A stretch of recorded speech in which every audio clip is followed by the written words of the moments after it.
Good morning, children. In last session, we understood what is Cold War, what are the effects of the Cold War, and how the world was divided into two groups.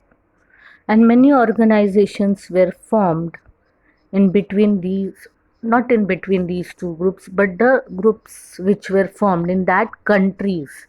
Some treaties were signed and organizations were formed.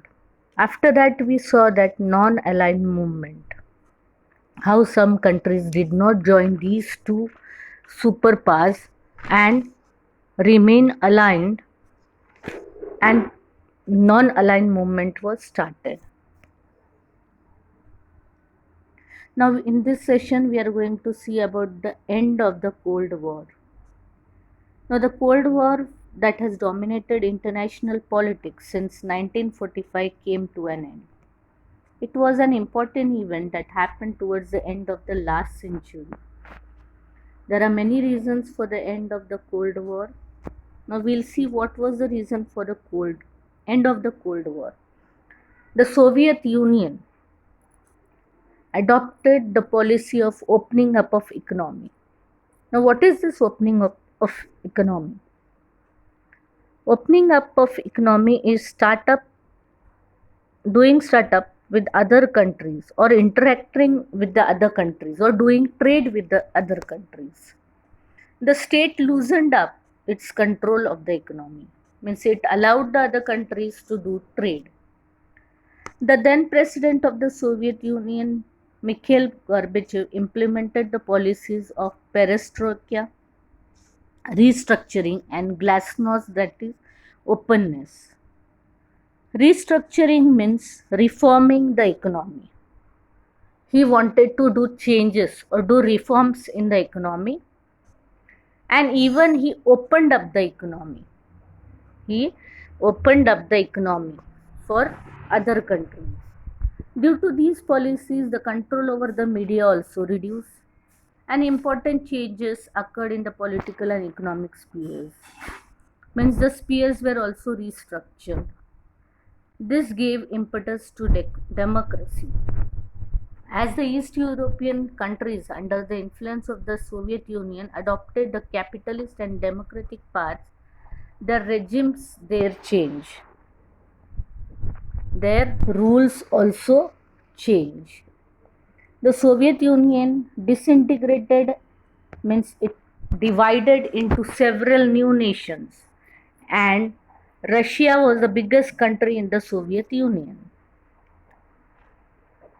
So in this way, because of these reasons, the Cold War came to an end. Now NATO still exists, but its nature is no longer military. Find out the countries that are the members of NATO. Children, you have to find out these members and write in your notebook. Suggest a word. When there is only one superpower and several countries are dependent upon it, such an international system is called a unipolar system, and the division of nations between two superpowers is called bipolarization. Now, how many countries emerge as superpower in the international system? What can that system be called? Write in your notebook. Write an essay on the topic futility of war. Some points have been given for you.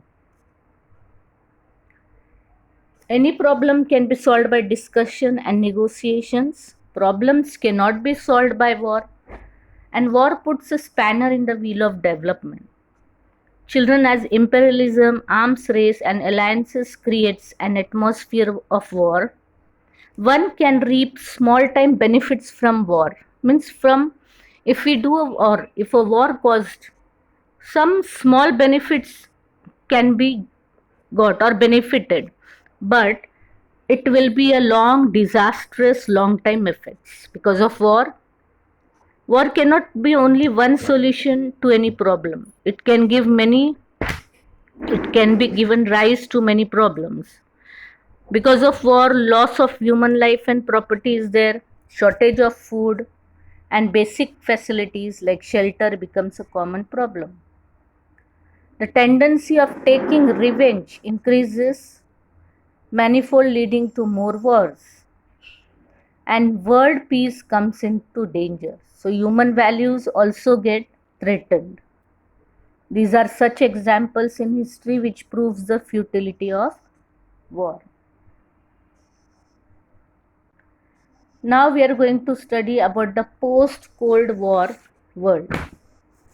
How the world was, or what changes came into the world after the Cold War.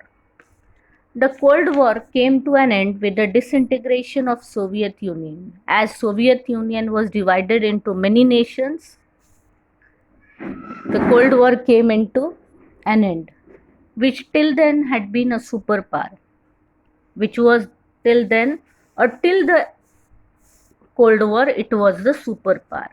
As a result, major changes took place in world politics. For example, now what changes came after that?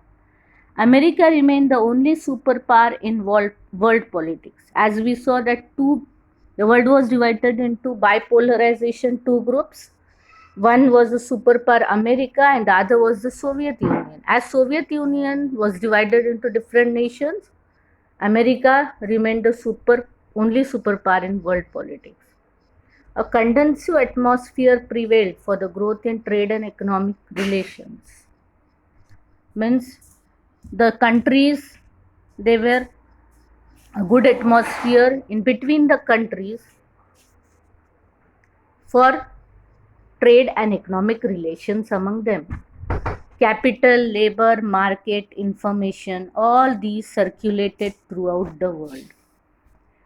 Ideas spread freely as well. Means from any nation or from anywhere, the country can do trade with other country. And because of this, the labor or the information or the capital can be circulated or moved freely from one country to other. As all nations of the world decided to give priority to trade relations, the idea of giving aid, that is help to other nations, fell behind. Instead, efforts began to be made to establish economic relations.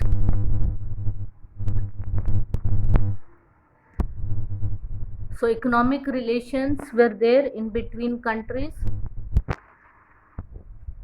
The description of a country which was opposed to another has now changed from enemy nation to rival nation. The countries which were said to be enemy nations, they now started trade. There was trade between these countries, and they were working as a competitors or rival nations. The responsibility of the United Nations increased. The United Nations now had to take more concrete steps to maintain global peace and security. Environmental protection, fostering of human rights, gender equality, and management of natural calamities now acquired a global dimension. Now, UN, it had to see for the environmental protection in all the countries. It had to see that the human rights which were given by the government were given to the human or the people of the country. Then there was gender equality, no discrimination on the basis of gender in any country, and management of natural calamities, like if earthquake was there or floods were there in any country. If any calamities comes, UN has to help these nations. Now children, what is globalization? After the end of the Cold War, trade and economic relations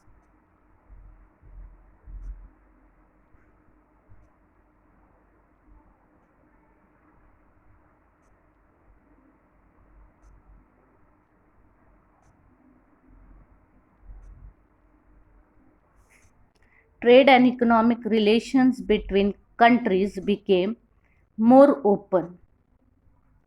As been mentioned before,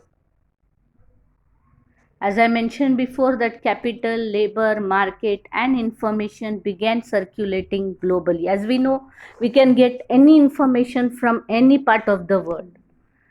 Then we can get anything, or any, if we want to purchase anything from any part of the world, we can purchase. So the give and take of ideas among people all over the world grew.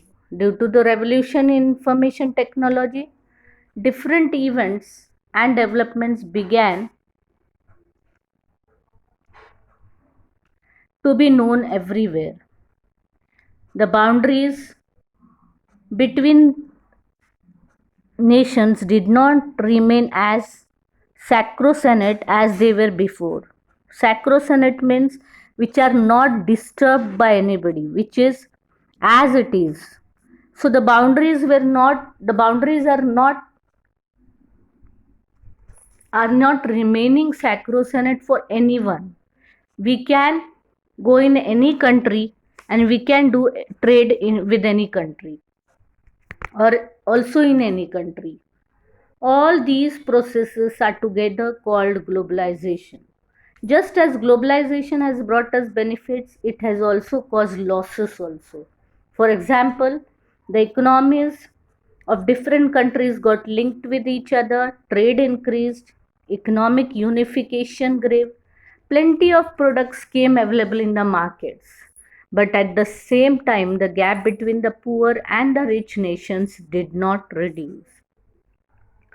Now, in this chapter, we studied the global developments from 1945 onwards, and we understood the world in the Cold War period, the arms race and the efforts at disarmament.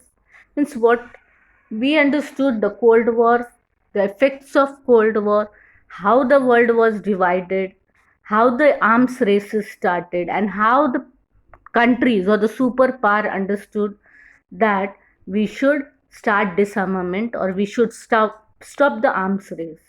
We also learnt about the meaning of globalization, and in next chapter we'll study about India's foreign policy.